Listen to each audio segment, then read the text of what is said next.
Hey guys, Matt, Beer Massive, back with a podcast. Oh, we do those here. We do podcasts. How about that? Yeah, I'm back solo with one of my individual podcasts, or as I like to call them, editorials. Most of what I do here is actually like brewer interviews or industry interviews.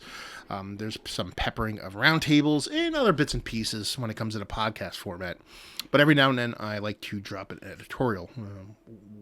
Editorial, what is that? Basically, as far as I do them, it's basically me yammering my thoughts into a camera about my opinions.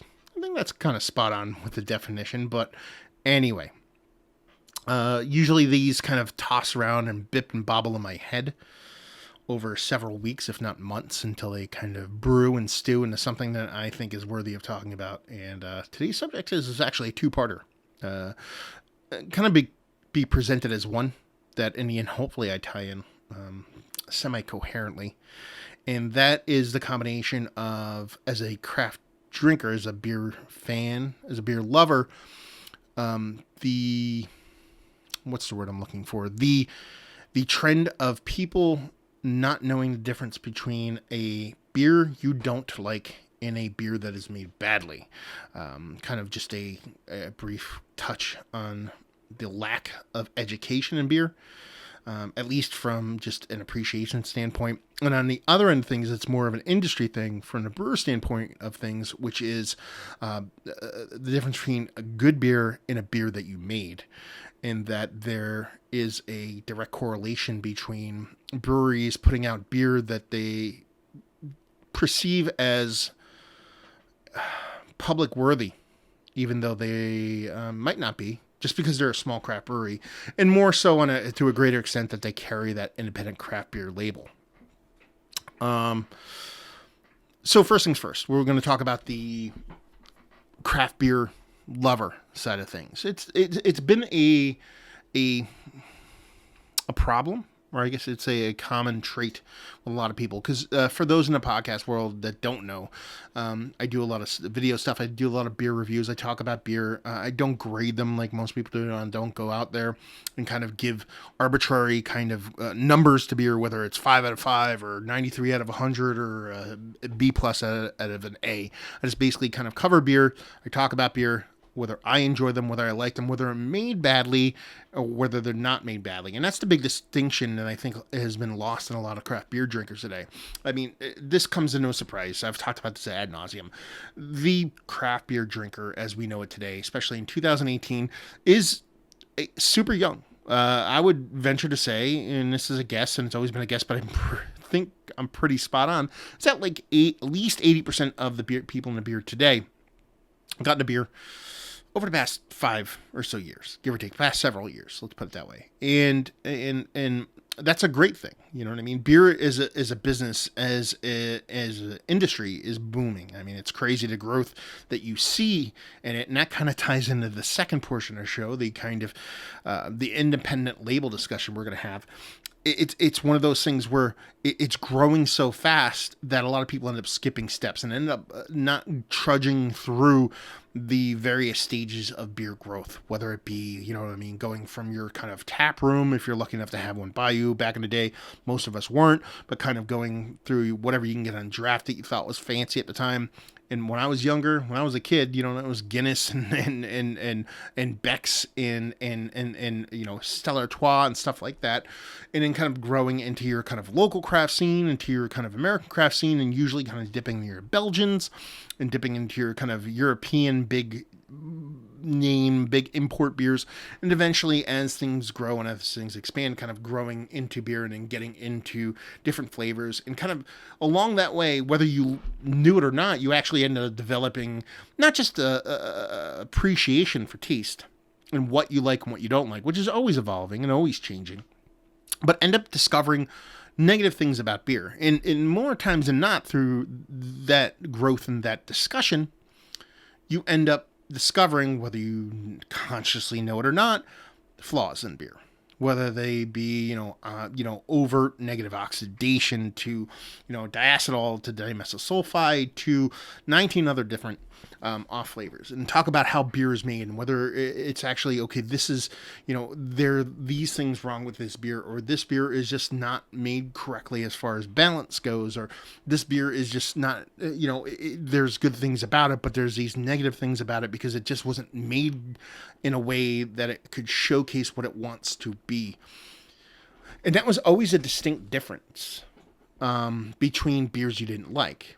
For me personally, my beer that if somebody ever asks me what beer I don't like in beer, that is Rausch beer. I've just never gotten a taste for it. It's been a while since I've revisited, and I'll constantly go back and revisit it to see if the page turns on a Rausch beer for me. And there's versions of Rausch beer that I can get down with, like Smoking Wood from the brewery. But if you go to somebody that's a traditional beer lover, either you're kind of, old school German, you're kind of old hat journalist, you're BJCP nerd, they're not going to call Smoking Wood a traditional Rausch beer. It's more kind of an old ale with smoked malt and all that stuff. But anyway, getting off a tangent, I've never been a big fan of those beers. But going into several versions of it, I've always prided myself on being able to distinguish, these tastes don't appeal to me, but this tastes really well made. There's a nice balance between the smokiness and the malt and all that stuff. It's just those individual flavors that composite and create and encompass a Rausch beer just generally aren't for me. And that was typically the kind of lifeline, the growth line, the kind of, how you grew up in beer. But it seems like that 85% of people getting into beer now, it's quickly become a matter of, I don't like it, therefore it's a bad beer. And it's kind of a problem, it seems like, in the beer community, because you see so many people out there that are getting into beer nowadays, they just don't go out far enough onto the ledge, or they don't go far out enough into the kind of educational portion of the show to distinguish between the two. You see it a lot. I mean, with the way kind of Untapped of the world, the Beer Advocates of the world, your Rate Beers of the world, those sites existing in kind of combination with social media. And the way people think nowadays, that everybody's the star of their own reality show, and what they say is infinitely important. You have a lot of people out there that actually don't know the difference between what's good and bad, that just basically emphatically state this is a bad beer. And you see, like I said, you see it a lot of times on Untapped. You'll be like, as what's the word I want to put, as idiotically, because that's a word, as people saying, I hate sours. I didn't think I was going to like this, and I was right. This beer sucks. 1 star. Or you see people that go on to Beer Advocate, or you see people go on to Rate Beer, all the rating sites, and basically hash out the same thing. And I kind of made an analogy about it a couple times. As I call it the roller coaster analogy, which is, you see people that go out there and they drink like a big, huge Imperial Adjunct Stout, and just go, man, this is way too sweet. That's a 70, or they go, oh, this old school hop forward West Coast IPA, way too bittering, and it has too much malt for me. This beer sucks. It's made badly. That's a 2. This Saison is funky and dry and tart, and it's not sweet enough for me. It sucks. And this sour, this Cascade sour, fruited sour, way too acidic, way too over the top sour. It's way too sour for me. 3 stars. And my analogy about it would always be like, you don't go on a roller coaster and expect to be, you ride the roller coaster and at the end go, man, it went up and down really fast and it dropped off cliffs and it spun around. I hate all that shit. This sucks. I hate that roller coaster. Roller coasters suck. 2 stars. And that's the big kind of separation between the two that I don't think a lot of people get, is that the roller coaster doesn't suck. It's you don't like it. And if you went on a roller coaster and it was all rickety, and it almost broke, and you almost flew out of your chair, you broke your elbow because you weren't strapped down correctly, and then it broke down halfway through and you had to be rescued on top, that's a bad roller coaster. That's a bad roller coaster. That's not, you could hate roller coasters and get on that roller coaster and have that happen. and it be a bad roller coaster and also a roller coaster you don't like. And that's your kind of causation versus correlation thing, which kind of mixes everything up, where one thing doesn't exactly mean the same, but you end up in the right decision kind of thing. I think that's a lot of what people confuse about beer nowadays, is that you need to be able to separate the two between something you don't like and between something that's made badly and just not what you like. Where does that responsibility lie? Does it responsibility lie in the beer drinker? I think it does. I think that's where most of it lies. Does it rely on the beer maker? A little bit, to be perfectly honest with you, because I think a lot of people end up getting into beer, and they kind of set these rules, your semi-archaic BJCP rules, or what people traditionally think about beer, and then people will put beer out there in the world and be like, "This is our hazy New England style IPA," and it's just like a red ale, a hoppy red ale, and then sometimes the beer producer bears a burden on that. Beer magazines, Untapped, in the culture itself, the knee-jerk kind of reactive culture of where beer is nowadays, shoulders a heavy burden on that, because there's a lot of kind of ticket, Instagram, picture by number, kind of tell the story without actually tasting stuff nowadays, and dictating what's good or bad without actually tasting the beer, explaining what's good about it, or having a beer and not explaining that it's bad. It also bears a burden. My grand infinite knowledge, which is not that infinite, not that grand. Sippy poo, hold on.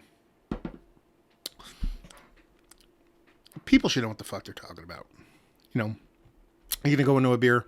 If you want to go in a beer, let's rewind it a bit. You don't have to know what you're talking about. You don't have to know shit. You just have to know what you like and you don't like. That's fine. There's nothing wrong with that. Like, there's several things in my life which I'm like, I like that. I know nothing about it. That's where my conversation stops.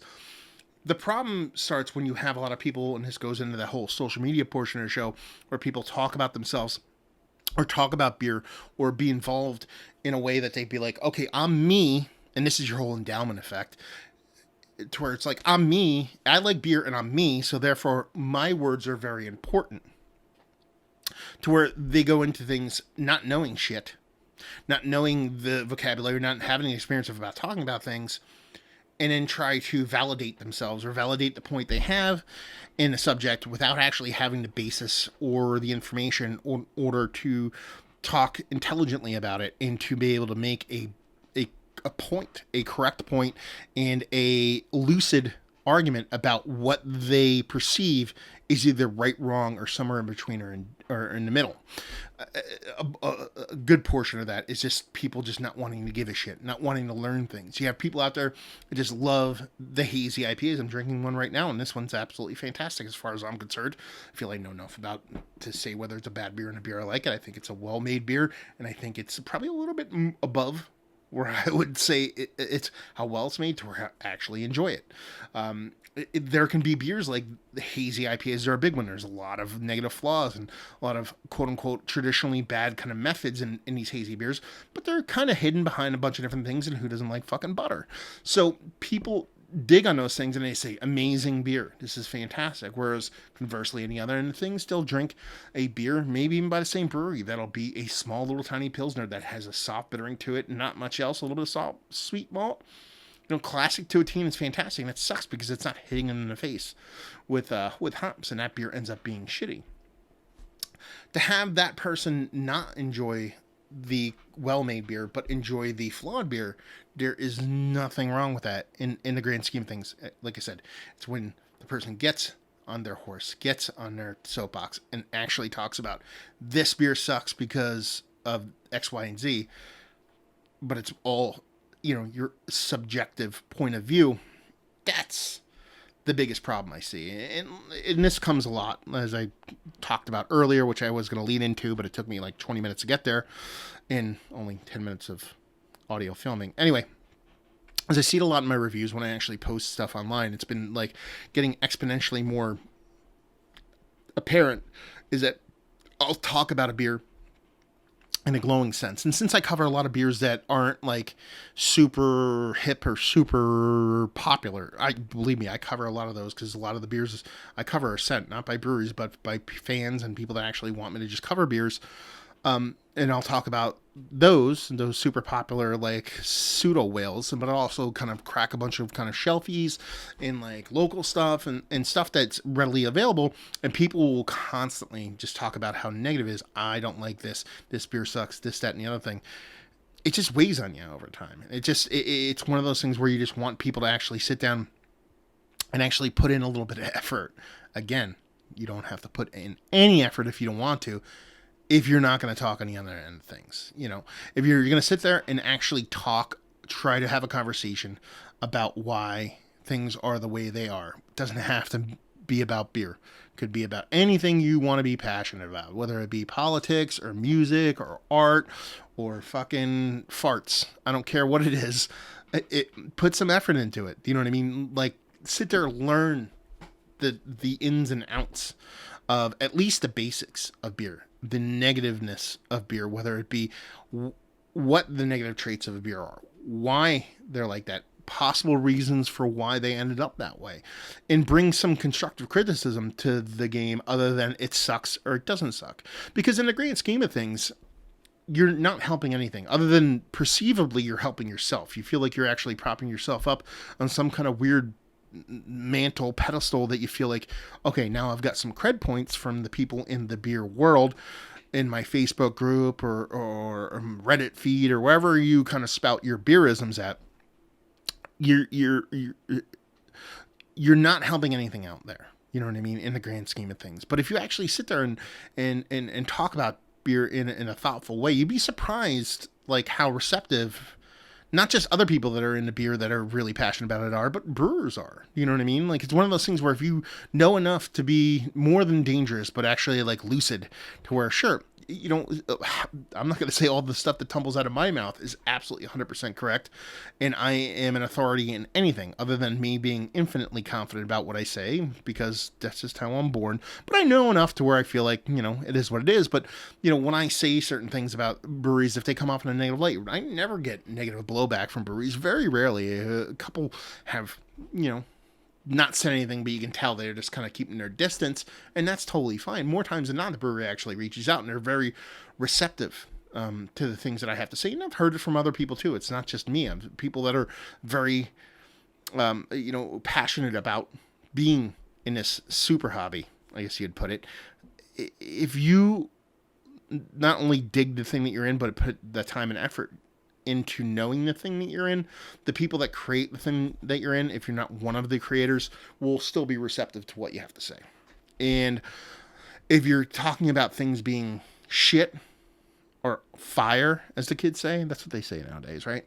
That only goes so far. It's very kind of, I don't know, you know, was it Dapper has new clothes kind of thing? It's very fake. Is that what they say it is? It basically serves no purpose other than propping yourself up and you're a little small in the world.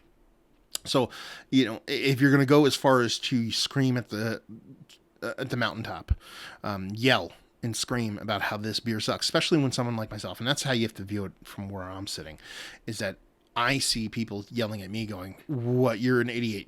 That beer fucking sucks. And be like, no, the beer doesn't fucking suck. I've read your comments over the past year when you've commented on everything. Every time I do a Belgian beer, you say it sucks. Well, that's because you don't like Belgian beers. It's not because the beer sucks. It's because you don't like it.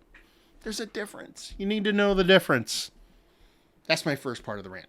The second part is the craft beer independent label. This is a narrative that actually been driven recently by John Hall of Craft Beer and Brewing Magazine, Steal This Beer author. I interviewed him podcasts in a podcast previous. The recent one was only about a month or two ago.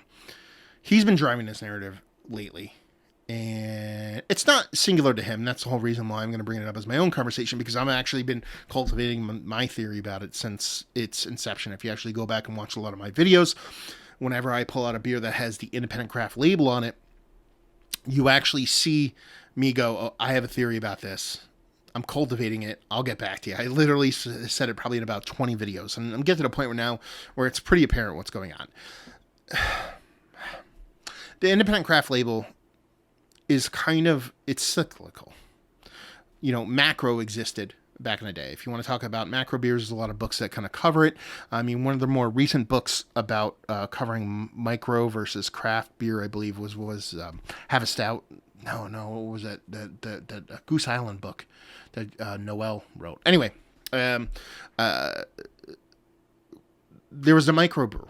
A lot of people hear that, especially like millennials nowadays, super young people. They go microbrew. What the fuck's microbrew?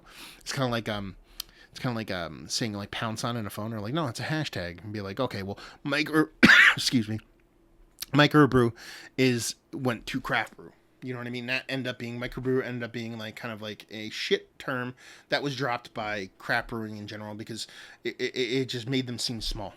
And this is more internally on the craft brew side of things. And I ended up picking the mantle up and kind of taking craft beer, and making that their own. And it got to the point where, breweries like AB InBev, Miller Coors, Constellation, all that stuff started to buy out breweries that were technically, quote unquote, craft breweries, that they started to use the word craft brewing. And then they decided they wanted to kind of separate themselves the pack yet again, and they decided to use the word independent craft brewing. And then they kind of wrote down a bunch of rules that be like, okay, these people are craft brewing and these people aren't, and this is where we draw the line in order to keep AB InBev and all that stuff at bay. And that's, have your conversations about that. You're more than welcome to have that conversation. I've talked about it before. That's not what this is about. It's more about the label itself. So I end up taking this label, and they say, here it is. This is our, as John Hall would put it, the upside down ketchup bottle label. But they give you the symbol, and they said, okay, you go and you register on our website or with us. Sippy time. And then if you pass all the check marks, you are allowed to use this label, which will dictate to everybody that you are a certified independent craft brewery, which is awesome. In the kind of ultralistic kind of rainbows and lollipops kind of realm.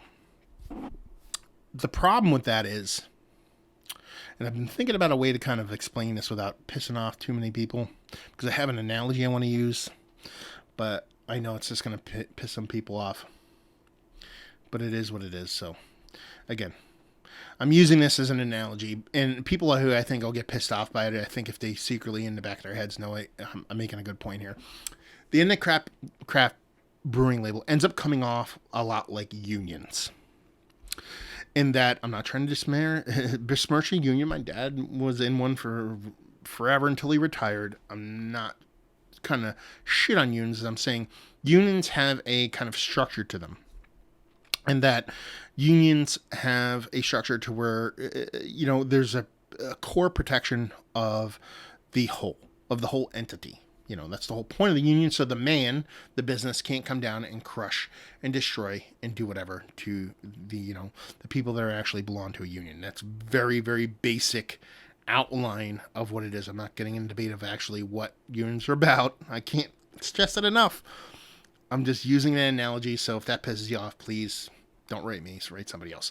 Anyway, and it is basically to protect the worker as a whole. But what you end up having is the middle and the top and the bottom are all separate. And by that, I mean, you end up having a kind of a floor and a ceiling for the worst, or how do I put this?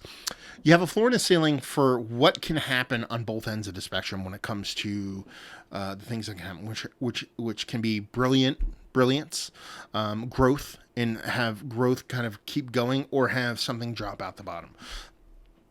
Listen, if you're in a union and you don't work, you don't actually do your job, you don't do it, you're going to get fired. You can't just not do anything. You can't join a union and go, I'm not fucking working. And then, you just lose your fucking job. That's not going to happen. You know what I mean? You're going to lose your job. You're going to go away. You have to actually do your job. But there's set rules to what you have to do. And there's certain bits and pieces of it that have to be accomplished in order for you to be in your union and do what you need to do. I mean, we're skipping over the whole seniority and all that bullshit again. We're not getting a union point. I'm using it as an analogy. that is going to be way long-winded, and I probably could have thought of a better one, but that's what you're getting. But at the same time, the kind of super hyper aggressive growth portion of the show also gets tempered by that. There's almost like a bubble to it. And that's what I kind of see when it comes to the kind of independent label thing, is that it ends up being a symbol that a lot of people are gravitating towards and using to protect themselves, as opposed to inspiring themselves. You know, it's one of those things where I'm trying to use this. I should just go balls to the wall and say what I want to say without apologizing. But like, you know, there's nothing about a union in the textual form of how it's written that inspires me. There's nothing about it that's like, oh, this is the inspiring way that I would want to exist in a workplace. No, if I worked at a workplace and I was being downtrodden, I wasn't being paid correctly, I personally, based on my skill set and what I do, I would leave, because I feel like I could flourish and grow in what I do in my life. And I've done that. You know what I mean? I haven't had the need for a union. There's some places, and more in the industry manufacturing realm, that's kind of needed. It is what it is. I can't keep apologizing for that. Just fucking, if you listen this far, you're not going to be that pissed anyway. But what ends up happening is it ends up stifling inspiration. It ends up stifling kind of growth and creativity and imagination, because it ends up being a thing that is driven by conformity, I guess you would say, and by fear of, not the word I'm looking for is not rejection, but fear of failure. And what the independent craft label does is that it ends up acting like a shield to me, to where it ends up being like, okay, if I use this independent craft label, then I have been deemed a certain level of beer worthiness. I am an independent craft brewer, therefore you can be assured of a couple different attributes from me, and that be quality, independence, home, crafted, artisanal made product that is made well and made by the people and made with love. That's not what that fucking symbol means. That symbol means one thing and one thing only, is that you're not run by a big corporation. But a ton of people are taking that independent craft label and using it as a marker for quality product. Kind of like Made in the USA. Listen, Made in the USA is great. I work for a company, a manufacturer. We employ a ton of people, and we try to keep everything we can in the United States, and we actually give a shit about what we do. There's a lot of people that are made in the USA don't give a shit about what they do. So just because something's made in the USA doesn't mean it's made well. Just because something's made outside of the USA doesn't mean it's made badly. Same thing in the craft brewing world. Just because you have an independent craft label on your beer doesn't mean you make a good product. And that's the kind of the conjunction between the 2 points. Whether people, a beer is bad because I do not like it. Well, just because you make a beer in your independent craft brewery doesn't mean you make good beer. And it seems to be a lot of people are hanging their hat on that symbol as something that is noble and righteous and just automatically deems you somebody that makes really good beer. And it just doesn't. You know what I mean? It's noble to own your own business and employ people and try to make hay of it. I love that shit. But if you make shit product, that kind of sucks. I mean, long of it, short of it, just like I said, if you don't do your job and you don't work in a union, they're going to shit can you. And if you don't make good beer, no matter how many labels you have on it, independent or otherwise, you're going to close down. But it seems like there's the same way in outside of the beer world. There are industries that are built on a kind of open thought and creativity and whatnot that aren't unionized. Listen. Again, back to the whole union, those musicians and actors and all that stuff that live in creative worlds that have unions. So I'm using it as a loose analogy.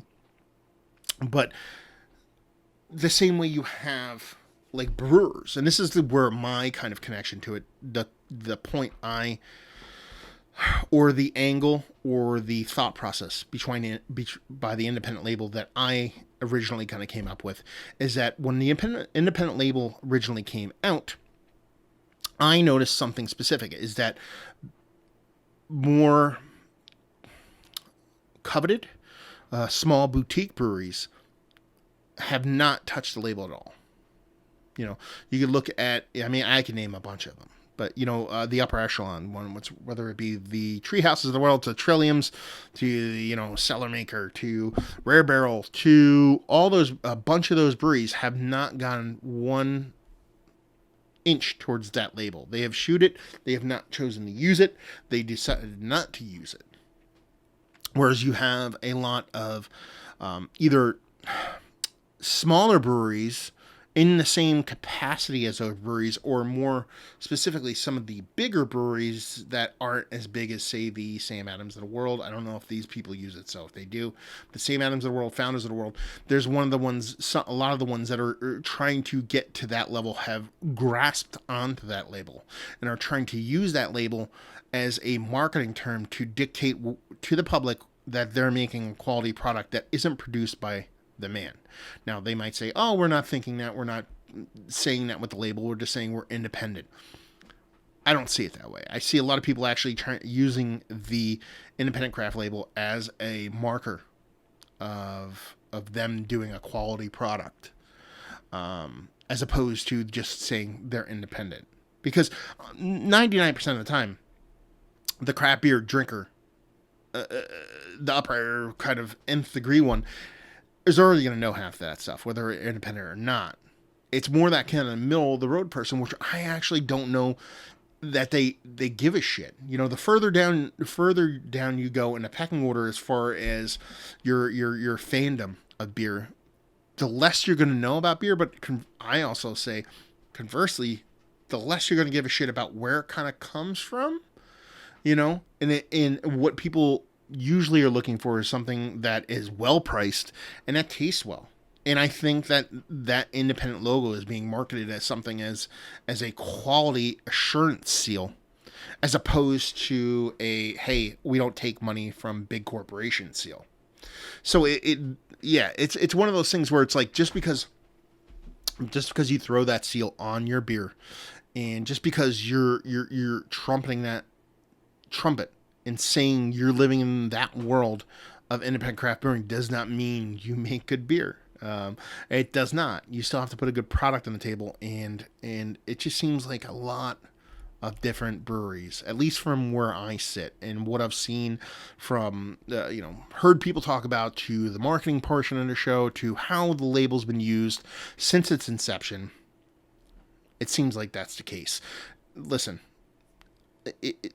like I said, it's a cyclical thing. It went from micro to craft to independent. There's going to be something beyond that. It's going to go beyond an independent craft brew and turn into something else after that. Artisanal craft brew or whatever. There's going to be a new stamp and a new seal that's going to take its place over time. And in the grand scheme of things, it's a good thing in its heart, in its core, in its inception. I believe when the people who think about such things at the Brewers Association, stuff like that, create that label as a marker for what they stand for, there's very true and pure intentions to it. I just think that brewers and breweries take that mark and then kind of twist it and kind of, edge it in different directions to where it works for them, and ends up being something that it wasn't originally intended. And I guess that's what you would say happened to craft beer, and just the word in general, but it was taken by the kind of bigger corporations and then they used it to kind of tweak and kind of wiggle their way into the door of a world that they aren't too privy to. But it just seems like breweries are doing much the same, and smaller ones, local ones, like local, I wouldn't say local, but smaller breweries, stuff that aren't producing crazy production level stuff that's kind of going out of state and stuff like that. They're kind of really clamoring onto that label and kind of using it as something. And to see a lot of the bigger breweries, the more boutique kind of coveted breweries, the smaller ones, kind of eschew that label, not go anywhere near it, to me kind of speak volumes about what the label represents, because if those breweries were really, really adamant about the label representing independence, I think they would embrace it.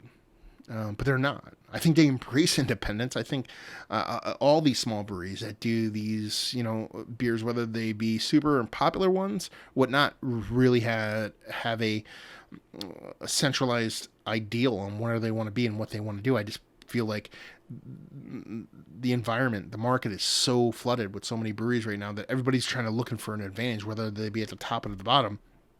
The symbol's kind of being not bastardized, but using it in a way that wasn't originally intended. And in the grand scheme of things, it's not going to mean that much. Like I said, your product wins the day in the end. As long as you're not, kicking puppies or hurting babies, you're going to end up selling beer if you make a good beer. And, unless you're a super jerk off. Which, I think you can be a super jerk off and still make good beer and make hay of it. But it's one of those things where it's like, I see that kind of, I talked about the causation correlation thing, and I talked about the endowment effect a couple times in here, and I think it's a combination of those two when it comes to either end of the spectrum that I brought up in this editorial, whether it be the kind of this beer's bad versus a beer that I don't like, as opposed to this beer's good because I make it and I'm an independent craft brewer. I think that's a combination of those two kind of mindsets where it's like, just because just because you're saying it or you're providing it does not make it better just because you're doing it. And conversely, just because there's a validation for you, whether it be a rating website or your social media group or a craft beer label, an independent label or something like that, just because there's some kind of pseudo validation for it does not mean your product is good or your thoughts are valid. The proof is in the pudding thing. And that's kind of been the thing I've skirted around the whole time. I've said it a couple times, is that you have to make a good product, whether it be your thoughts that you project, whether it be in conversation or on, the internet or wherever you may be when you talk to your beer friends, or whether it's a good product in a bottle, in a crowler, in a can, on draft, at your local draft house or beyond. There's a lot of, pomp, a lot of bullshit surrounding a lot of things nowadays, not just in beer and politics and life and all that kind of stuff. There's a lot of people yelling on each corner super, super loudly to just try to distract you from the center. And the center is just be a good person, do good things, make good beer, and don't try to distract people or misguide people from good things. Moral of the story, it's like, I don't know, I feel like I end a lot of these in like an Aesop fable kind of thing, but I don't know any other way to end it because I don't know, I don't really go into these with a hard written outline. I just kind of go into them kind of yammering into stuff, which some people hate, but it's what I do. But yeah, it's one of those things where, look for the goodness. And by that, I mean, not just the people who aren't in those worlds. I'm also talking about the people who are violators of those worlds, whether you are a brewery that is leaning heavily on an independent craft label as something that means something, or you're a person that just says, I hate and I love without knowing things. Dig down, learn your trade. Whether if you're a brewer, figure shit out. You know what I mean? Charge your head. Don't try to copy people. Do what you do and do it well and do it well. Don't just hope and a prayer into a bottle or a draft or a can and just hang an independent label on it and assume people will drink it because you're making it your way. Or on the other end of the spectrum, if you're going to sit there and you're going to talk, if you're going to yell and you're going to scream and you're going to have a conversation about beer, read a book. Do a little bit of research. You don't have to do a lot to know enough to be dangerous in the beer world. Understand the difference between good and bad beer, whether you're a brewer and whether you're a, beer connoisseur, and between what you like and what you don't like, what is good and what is bad. And the world will be a better place for it. Not just yourself, but your consumer and also, the people producing the stuff that you produce. There's a conversation on both ends to be had. And if you make a conscious effort to put in the time to know enough to not be a dumbass, channeling my inner Red Foreman right there, then the beer world will be a much happier place. So there we go. little quick editorial, not so quick, about 40 minutes or so. Figured I'd spot that out. It's just been weighing on me, just been seeing it a lot with the bad beer versus beer you don't like thing, and the review portion of the show, and the independent label thing's been a long time coming. There's probably a bit more in-depth hashing out to be done on that, but that's for people that are much more articulate to me to write it down in actually word form and give it to you in a blog poster or in a magazine or a book. But it's a little conversation starter for you. So anyway, are you listening to this on the Beer Massive podcast? If you are, write us at massivebeers@gmail.com. Let me know what you think. Am I totally wrong? Am I right? I'm somewhere in between. You just want to yell at me about how I fucking kind of pooped on unions for a bit. I'm sorry if you're in one. You think I did. It was just the best analogy I could come up with. So didn't mean to poop on you, buddy. But and secondary, if you're watching this on the internet, so via YouTube or whatever, what do you think? Down in the comments below.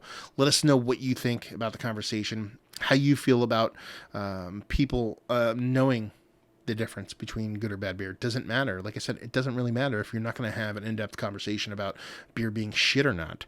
But when you have that conversation, I think you should. What do you think? On the other end of the spectrum, how do you feel about the independent craft label? Is it something that you give any shits about? And if you do you see it being utilized properly, or do you see it being, tweaked and bastardized? I don't know. That's why I asked you. So, yeah, reach out, whether it be in comments below, massivebeers@gmail.com, social media, Beer Massive, and Massive Beers all over the place. So, yeah, check us out. Write us your hate mail or your positive mail, and hopefully you guys enjoyed this little editorial. Hopefully you're enjoying a nice little independent craft beer right now. Hope to see you next time. Cheers.